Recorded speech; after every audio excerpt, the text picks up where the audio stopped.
You're listening to Cinematic Adventures, proud member of the Misfit Faction Media Network. Good morning, Vietnam! I love the smell of napalm in the morning. You're gonna need a bigger boat. I feel the need for speed. Road, we're going, we don't need roads. Snakes. Why did it have to be snakes? Vices? We don't need no vices. I don't have to show you any stinking vices. You make me want to be a better man. Nobody puts baby in a corner. I wish I knew how to quit you. Love means never having to say you're sorry. He's looking at you, kid. Not bad. I'm just drawn that way.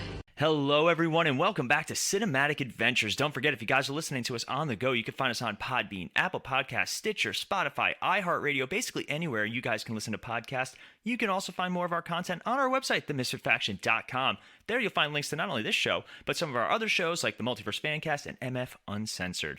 As always, I'm one of your hosts, Paul, and with me via the Zoom studio is Blind Bat 8719 himself, Mr. Brendan. Brendan, how are you today? I'm doing very well, Paul. You doing all right over there? Living the dream, pal. Anytime I get to Zoom with you is always a good time. Same here, same here. He's lying, but he just wanted to be back on the show. No. This is always a treat to be on your show with you guys. We got to make it a more regular thing because, like, you're kind of the same thing happened with Rob, where he would guest host enough, and then just suddenly he was just here all the time. That might be a negotiation point with my wife. I'm not opposed to it, but yeah, well, I would definitely have to negotiate that with her first. But just so you guys know, unfortunately, Sean wasn't able to make it today. That's, his fault. Sucks. But anyway, no, he's doing okay, just in case anybody was wondering. But he should be back next week. I think we're going to talk something Halloweenish again. You still got some time left in the month. You still got some time, yeah, because it's, as of recording, it's halfway through, almost exactly halfway through the month. Oh, you're right. Yeah. Yes. So, Brendan, let me ask you really quick. Are you a Halloween guy? I think I've soured on it in the past few years per se. I'm not huge into it. I think I like the candy more than anything else, but I've been told myself I try to start cutting back on that a little bit. Again, I like the idea of some of this stuff, and I think definitely when I was younger, it was always fun to do that, and I don't mind I haven't had trick-or-treaters in years because where I lived, it was like a three-story walk-up, so nobody really came around. Mm-hmm. But yeah, Halloween's fine. It's not, I don't go insane for it, but I appreciate that you got to celebrate this holiday and the next before you really get to enjoy Christmas. I don't like how Christmas is kind of trampling over Halloween and Thanksgiving at the moment. Yeah, apparently if I want to go get Halloween candy, I can also buy Christmas lights right next to it. It's wild.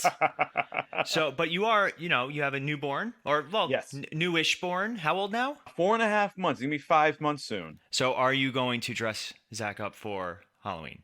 Oh, yeah, of course. It's just kind of funny how I said to my wife, like, hey, I want to dress him out and let's go I want to go trick-or-treating with him. And she's like, you just want his candy. Facts. My aunt sends us a little basket with his name on it. And she's like, oh, we got to take him trick-or-treating now. I'm like, oh, wait, I want to do it. Mm-hmm. But now we have this basket.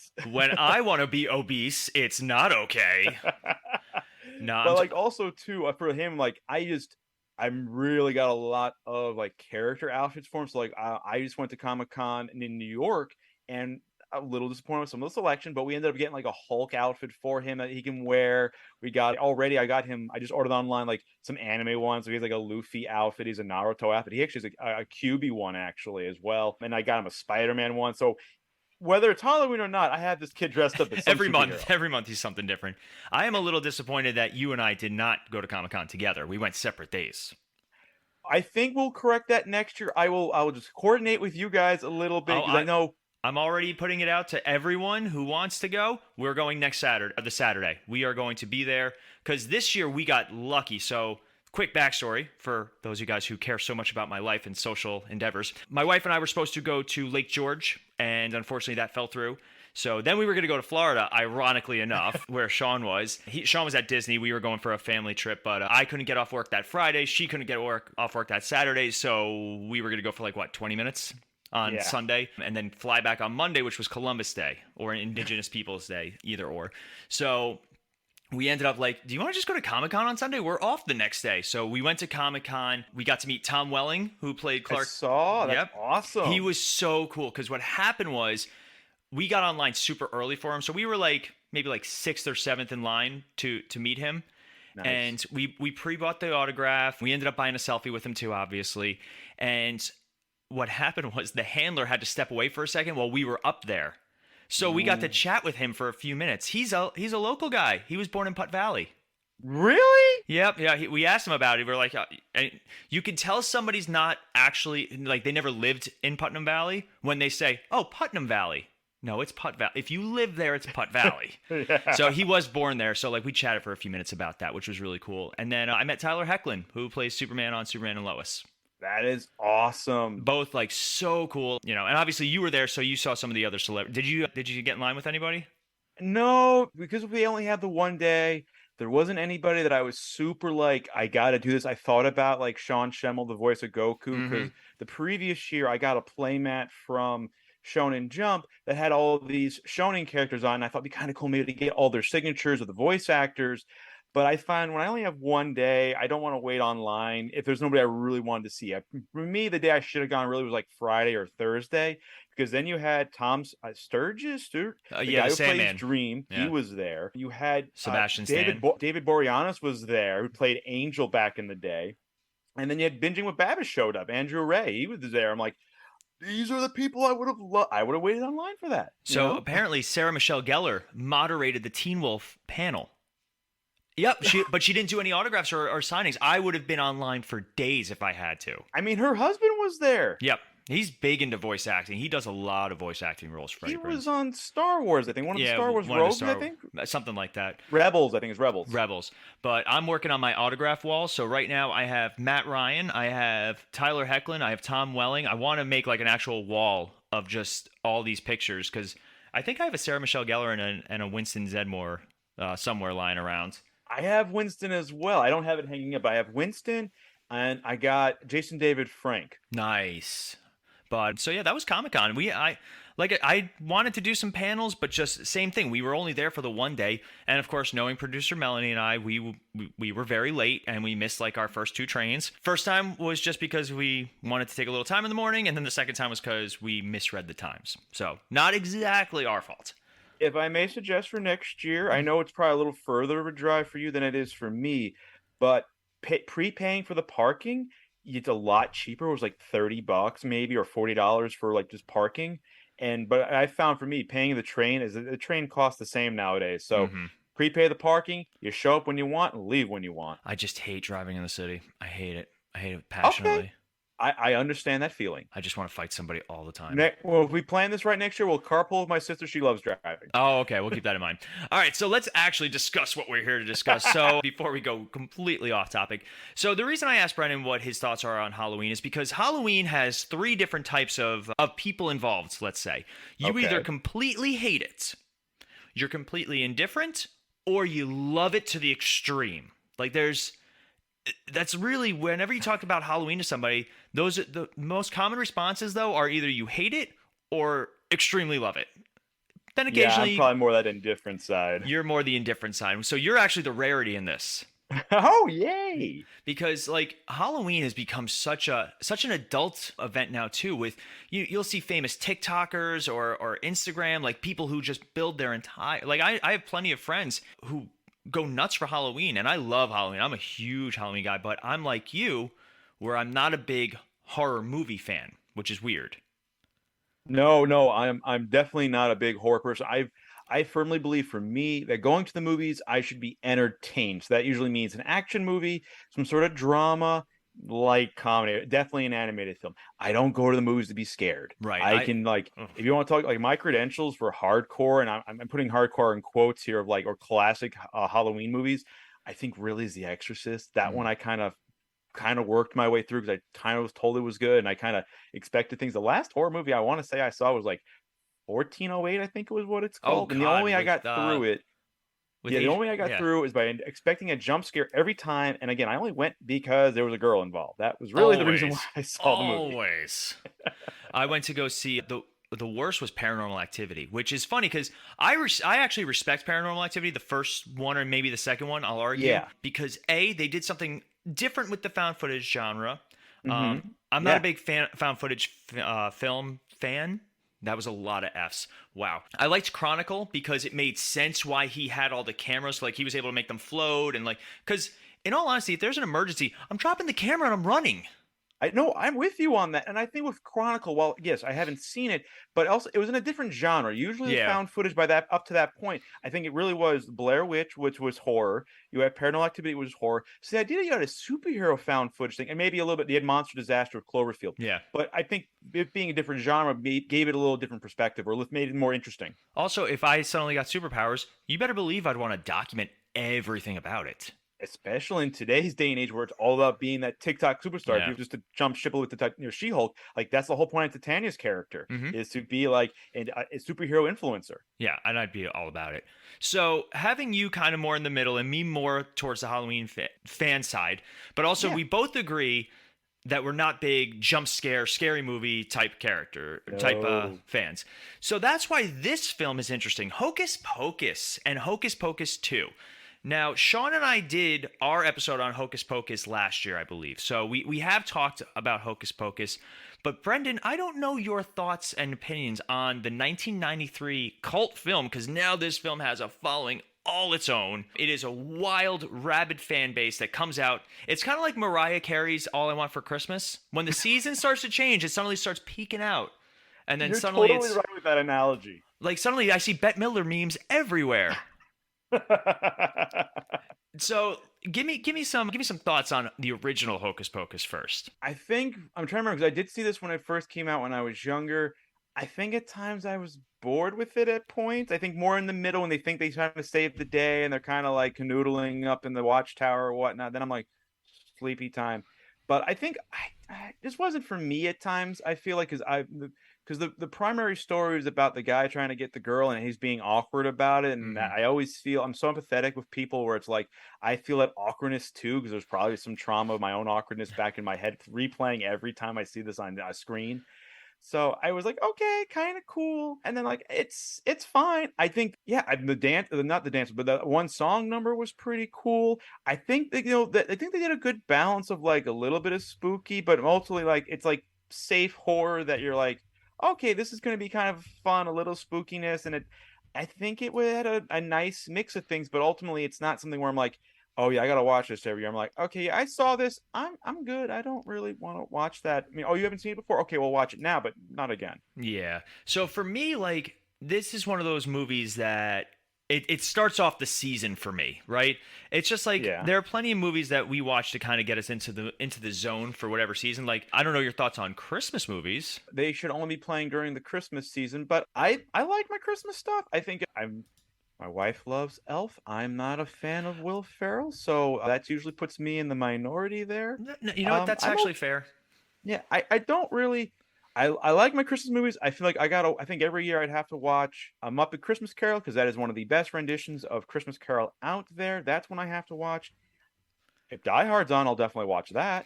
Do you consider Batman Returns to be a Christmas movie then? I think by the definition, it has to be a Christmas movie. Yeah, I'm with you. See? So then actually not that I would ever really want to watch this any time of the year, honestly, but by that extension, by that logic, Eyes Wide Shut is also weirdly a Christmas movie then. It's and Iron Man 3 too, so. Oh, you're right. Yeah, I forgot about that. So going back to Halloween though, what do you consider The Nightmare Before Christmas? Can you watch it for both? Yes. Okay, because that's usually the that general. That is a both thing. Why not? Now, so the original Hocus Pocus, do you know what I think really bothers me about it? As much as I do love it, it's like it's cheesy at this point, and it's like it's just more the nostalgia. I don't find the main character very likable. The Max. guy? Yeah, Max. Max. Yeah, is he likable? He literally I think he does a good job acting out. Like I just moved halfway across the country to be in this stupid town. I don't know anybody, and I just got rejected by the girl I like in front of everybody. But see, he put himself out there as kind of like a jerk. Like he basically made fun of their entire way of life because it does take place in Salem, right. and with his tie-dye T-shirt, and then he leaves the two bullies to actually die. Like, oh, I'll take my shoes back. Good luck not being alive. That's the 90s. That's the 90s. Well, so about this movie, it was exceptionally dark at times. Yeah, I see that. It's literally about murdering children. Yes, sucking the souls out. And I think that, I think it helps with that. It helps balance out some of the campier, sillier stuff. Is you needed a little bit. I think it makes it more believable, the threat of the Sanderson sisters. Mm-hmm. This movie kind of also feels very like Monster Squad, kind of Goonies. It still has that same type of feel to it.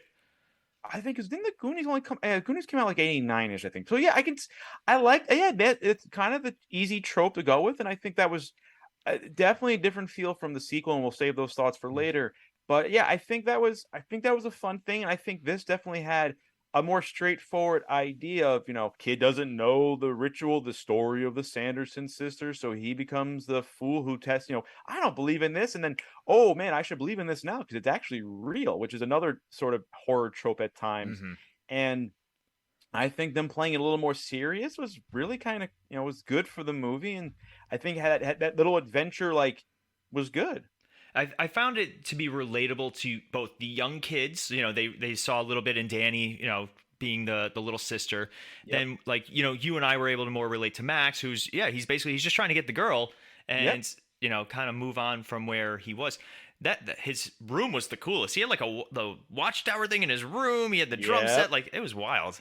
But the drum kit.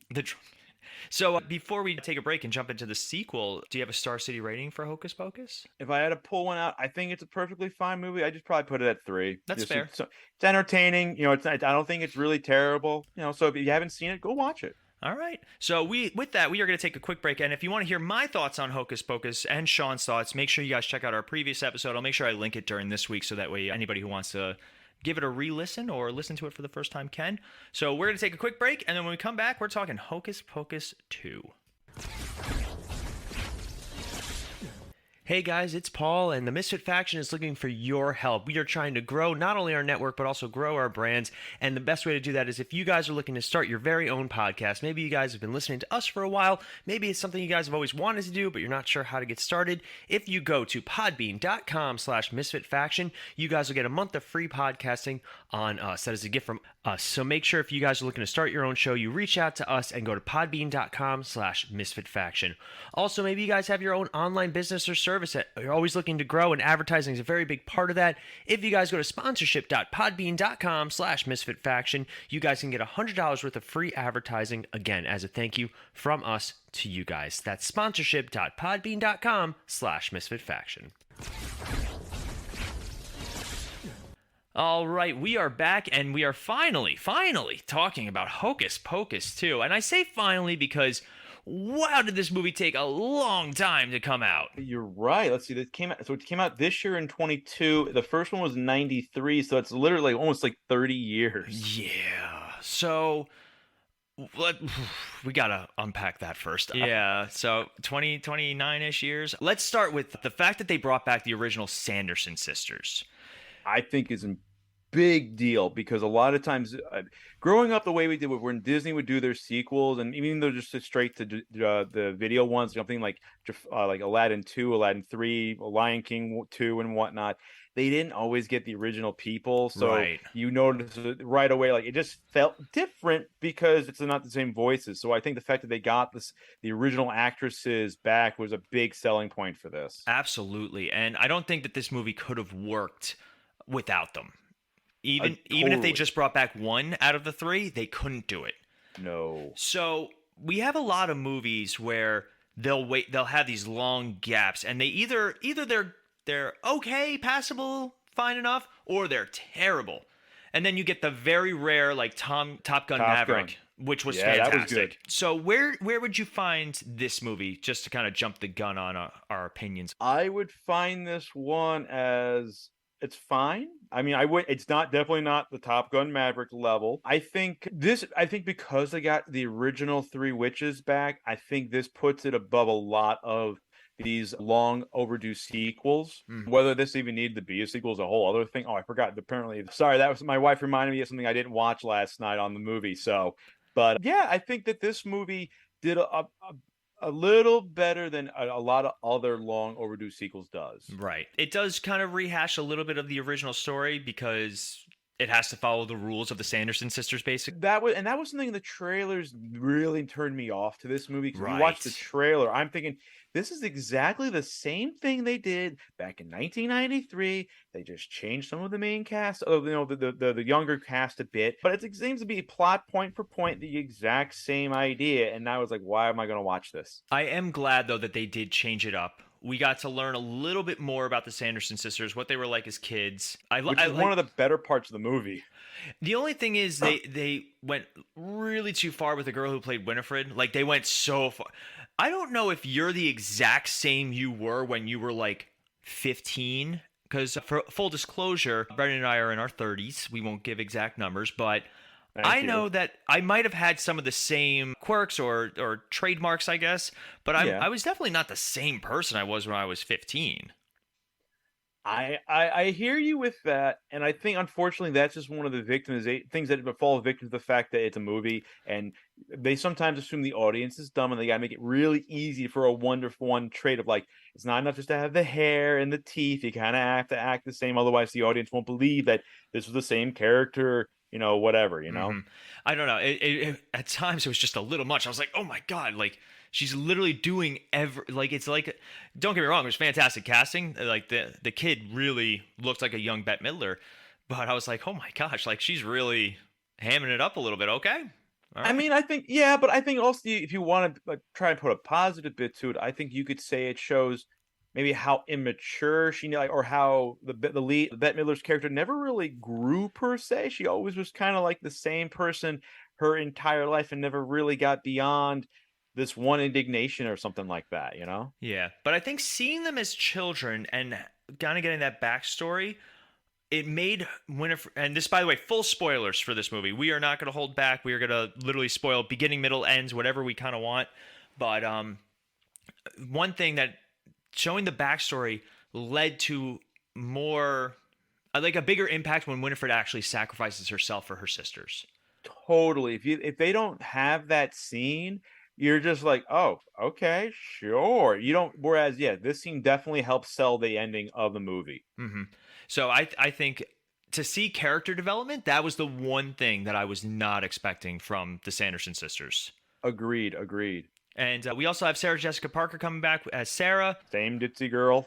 She pulls the character off well, but there are times I was like, she's had so much work done. Oh my gosh. All of them, and that's one of the downsides I feel like to this movie. All of them, if this movie came out like in 98, 5 years after the first time around, a lot more believable. But you're trying to tell us like these are witches that come back that apparently keep their youth over the time they die, and like, no, they didn't. No, the age definitely shows through, and there's not enough. And short of them, I guess, insulting the actors by having them do like the digital retouch or whatnot, like you've seen like Star Wars, like you can't match that up, and it's just, yeah, I don't know. It definitely didn't. It did not help sell the illusion that these are the same Sanderson sisters. And it's not a slight against the actresses at all. We're not judging them physically. No. We're not judging them in any way. We're just pointing out the fact that, yes, this movie came out almost 30 years ago. Yes, people have aged. It makes sense why they didn't bring back all the original cast, because the only original cast that they bring back are the witches and Billy.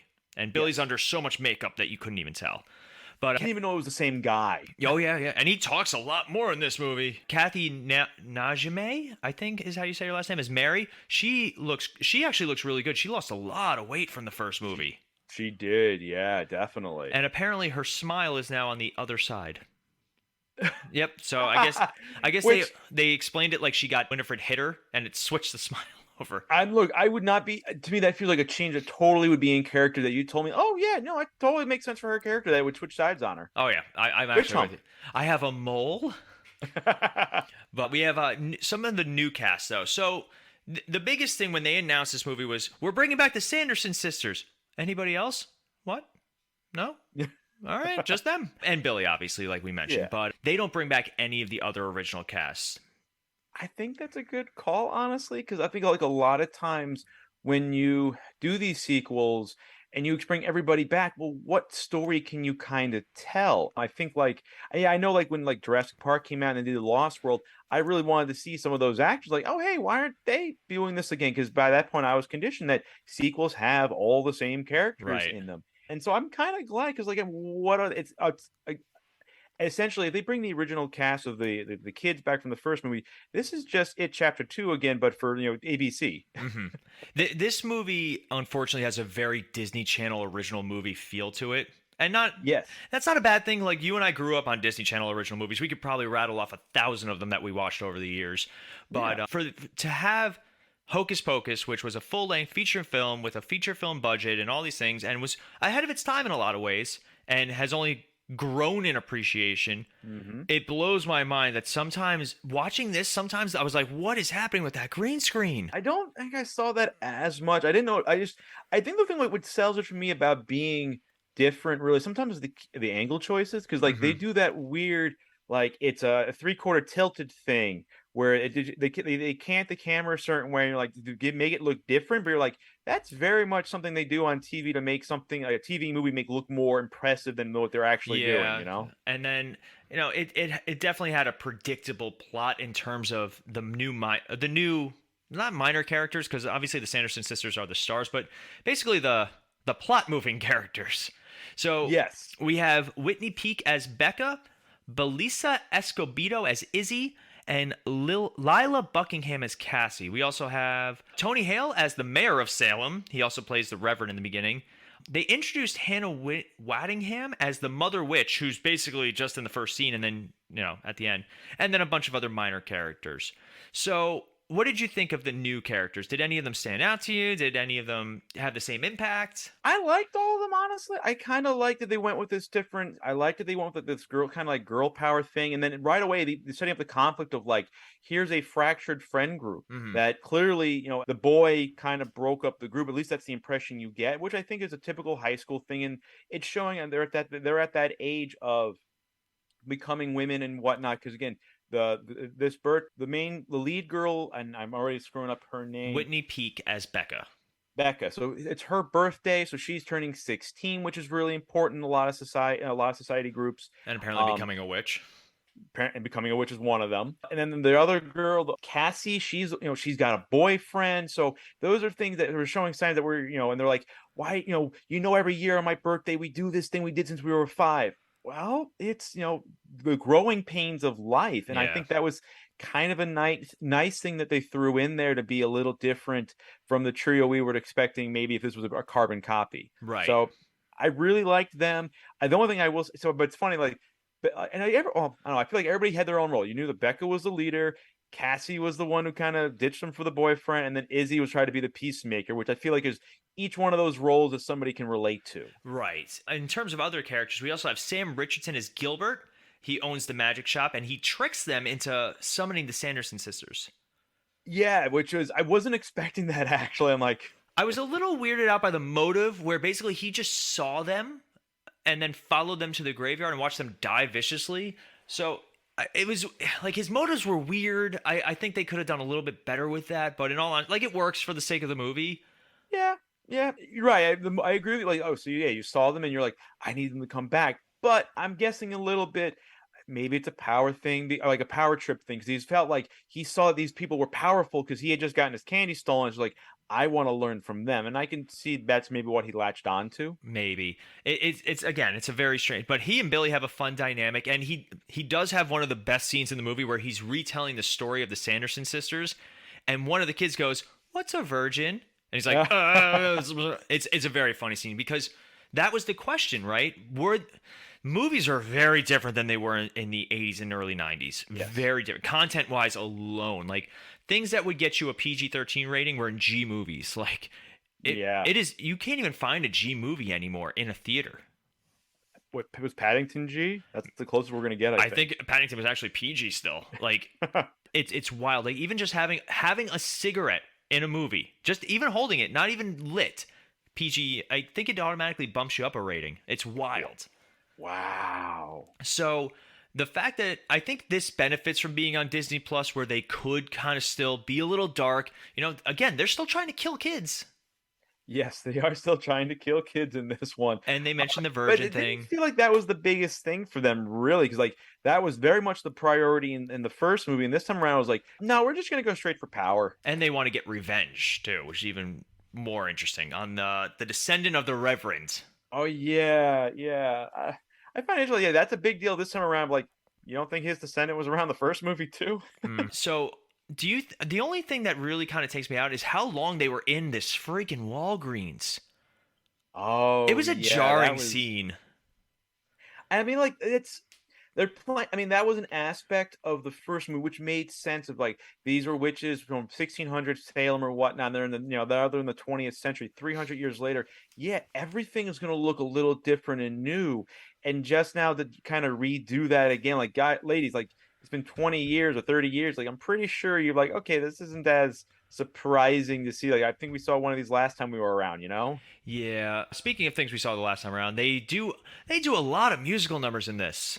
They did 3, I believe, this time, which is like while in the first movie that one scene was it stood out probably because it weren't expecting it, or at least as a kid, if you were an adult watching it back then, you knew Bette Midler could sing, so you probably were expecting a musical number. But I wasn't. I'm like, oh wow, this was actually kind of good, and it laid into the theme because back then that song was "I Got Put a Spell on You." Does not seem out of character at all. Whereas now it seemed more like they shoehorned some not parodies, but basically different covers of Elton John. That's the first one that comes to mind, and I forget the others, but they just seem like they shoehorned some covers. Yeah, it was a little like it was jarring because again in the first movie there is music in it and they have musical moments, but it's not. I think the only ones I remember from the first movie are when Sarah sings "Come Little Children," which they make a joke about how she's like, I can't do that this time, and then the obviously the big "I Put a Spell on You" number. Yeah, unfortunately, that was really it, and people love the fact that the thing of the first one's a musical thing. Like, there's one song that makes that great, and this time, yeah, I mean, okay, you have the person, you have Bette Midler, why not? But it was a nice diversion, but could take it or leave it. Yeah. So, I mean, anything else you want to address about this movie? Anything that jumps out? I think for me, I mean, I did love that they kind of did the 3 girls versus the 3 sisters. I'm putting that in quotation marks because they're not by blood, versus the other Sanderson who they're sisters, but they don't actually look alike. Now I look at their hair colors. But I like that they kind of did that storyline that she's got her own coven, and whatnot to back her up. And I think that was a nice message. So I did like that part of the movie, and a little bit of the nod they had at the end where the girls start walking like the Sanderson sisters. Right? Yeah, that was funny. So, I mean, if they wanted to kind of continue some sort of like soft reboot sequel thing to this Hocus Pocus 2, call it something else like Hocus Pocus the series, I think that might be entertaining. That might be worth checking out. That was something I really liked about what they did with the movie. I'd watch that, yeah. But I mean, this was a movie that I didn't want to like, and I think it was like the first one. It's a good watch through. Unlike the first one, I don't think you'll be really watching this over and over every year. No, I don't think I'm never gonna be like I should really watch Hocus Pocus 2 right now. But every Halloween I'm still gonna watch Hocus Pocus because it's on all the time. Oh jeez. It is always on. So let's go Star City rating for Hocus Pocus 2. I'm just gonna go with a 3 again. Just for me, this was it's fun. It was a little better than I was expecting it to be, having not wanting to watch this originally, but I wanted to do the podcast, so I had to do my homework. But yeah, it just felt like it's entertaining. If you've seen the first one, you get a few kicks. If you haven't seen the first one, I think you can follow the plot along, and it's a nice, relatable story with the side characters. Yeah, you know what? I'm kind of with you. I don't remember what I gave the first Hocus Pocus. You're gonna have to check out our episode where we talked about it. Links in the description below. But so I don't remember what I gave the first Hocus Pocus. Probably a 3.5. So I'm gonna go with a 3 with this. It's very rare that the sequel is better than the original to begin with, so you kind of always go in with that. And Disney Plus, unfortunately, Disney Plus has been a lot of hit and miss. Like some have been really good, others have been all right. Yeah, but they did that. there's nothing that they put on Disney Plus where I'm just like, this is horrible. Like even like She-Hulk, which is such a weird audience like experiment. I've been enjoying that actually, and that's the thing. Like I have no problem with She-Hulk, and I've enjoyed it for the most part. But then like you go online and people are like, well, "This is stupid." I'm like, it's what did you expect? You don't need to watch it then. Like I don't get it. It blows my mind. It's just a different. To me, it's a show. It's doing something a little different, which is what Marvel kind of has to do to show that comics and superheroes can do different types of stories than what you expect in, beat the bad guy up thing. Yeah. Oh, it's One Way or Another. That's the song they sing in this. Sorry, I'm still going through notes. And it was not bad. It kind of fits, but I felt like if they only kept it to the one song, maybe do a second one, like that's it. But that just seems like to me like again, when you do a sequel, sometimes there's that checklist of things that were in the first movie that were good. We have to have those in there, like so or more of it. And it's like, if I put a spell on you, made so much sense as a witch casting a spell. It definitely did. And then like I'm gonna get you one way or the other. Like okay, you're hunting trash down. That made sense. But like you didn't need to throw the other ones in there. Yeah, I'm gonna agree. So general consensus seems to be about a 3. I'm curious. We're gonna have to ask Sean what he thought when he's finally back on the show, because I'm curious to hear his thoughts. But yeah, that's pretty much gonna wrap us up today. Before we go, Brendan, tell us a little bit about what you do and what kind of influencer or entertainer you are. I don't know. I like that. Yeah. So I run a YouTube channel called BlindBat8719, BLNDBAT8719, and it is a YouTube gaming channel where I play Magic the Gathering on Arena. Arena is their PC and a mobile adaptation of the tabletop card game. And I figured I'm playing this game a lot just because I love Magic. Let's have some fun with it and try to make a channel out of it. And the format I play in particular is called Brawl, and historic brawl, where you basically take a legendary creature in the game and you build a deck around them. And I love the flavor you can do with some of that stuff. And it just, to me, it's a whole lot of fun. So if you are a fan of tabletop Magic and you want to look into Arena and you like the idea of, if you played Commander or EDH on paper, come check out my channel. I'm doing the same thing, but on a digital format. And I want to express my ideas of how you can play the game and how you can have fun with it, and share my ideas of how to build decks, essentially. Right. And if you guys are looking for that, you can also go to our website. If you go to our affiliates page on themisfitfaction.com, you'll actually find a link to Brendan and his YouTube channel there. Yeah. I think. Any fan feedback Friday? Oh my God, you're right. See, that's why Brendan's already trying to angle for Sean's job. But yes, we do have fan feedback Friday, and this is fun. Who is the greatest movie slasher of all time? So during the 80s especially, the slasher genre was huge with movie characters. So I thought it was a little bit of fun. Now, really quick, I wanted to ask your opinion on this. So you mentioned that you're not a big fan of jump scare horror movies, like you want to be entertained. Where do you find Psycho to be a horror movie or somewhere else? I haven't seen Psycho. Really? So I did read about it because there was a great book back in the day. I read all about all these horror movies without having to actually see them. But I would say, I don't think Psycho. I think it's a thriller. Psycho is one of the ones, probably because it's black and white too. Probably would watch it, and I think is worth watching. I don't think the jump scare thing would probably bother me as much with that one because it's just such an old movie that there's only like one jump scare anyway, maybe 2. Yeah. But going back to your cinema, those 80s, so like add all of those movies to the list of things I have not seen. Probably for 2 reasons. One, at the time they came out, I was a good boy. They're rated R. I didn't watch those things. Yep. And then I did try watch like the first Nightmare, and I'm like, I'm bored. I'm like, I don't think I'm gonna get through this per se. But now having hung out with you guys more, I'm like, maybe I should give the first one a try just to know the story, and then watch the third one because apparently the third one's the best one of the bunch. But probably haven't seen Halloween, haven't seen the Jason movies at all. So all right, so I'm going to go through this list and offer my opinion. We have Jason, we have Michael Myers. Let's see, from Rob's comic book class, Ghostface, Michael Myers, Jason, Freddy Krueger, Candyman, The Thing, and Jigsaw. I'd argue The Thing and Jigsaw a little bit, but I agree with you, but The Thing is not a slasher, no. Sean obviously wrote Freddy Krueger, and he did a very entertaining gif of Freddy Krueger putting on sunglasses. Rob wrote Count Orlok. I'm going to say negative on that one. Then he mentions Patrick Bateman. I'll allow it, because I know you allowed it as well. Leatherface, he is pretty scary. Audrey 2 from, of course, Little Shop of Horrors. Argue that one too. Okay. Yeah. Ghostface and any other Ghostface killers always hold a special place in somebody's heart. Michael Myers, however, scares. And that's from our friend Ariana. All right, so don't forget, if you guys are looking to do Fan Feedback Friday, all you have to do is find our Facebook page. It's Cinematic Adventures. Just like it. Every Friday, we drop something. And then if you guys are looking for more of our content, again, our website, themisfitfaction.com. You can also find us on Facebook, Instagram, Twitter, TikTok. Just type in the Misfit Faction or Cinematic Adventures, and odds are you're going to find something of ours. So, Brendan, I want to thank you again for jumping in. This was I meant to text you on Thursday, but instead I texted you the day before asking if you wanted to hang out. No, thank you for having me. This was a lot of fun. I, gave me a good excuse to watch the movie and, spend time hanging out with you. Appreciate you, buddy. So thank you again. So that's going to wrap us up. As always, I'm Paul. I'm Brendan. And we'll see you guys next time.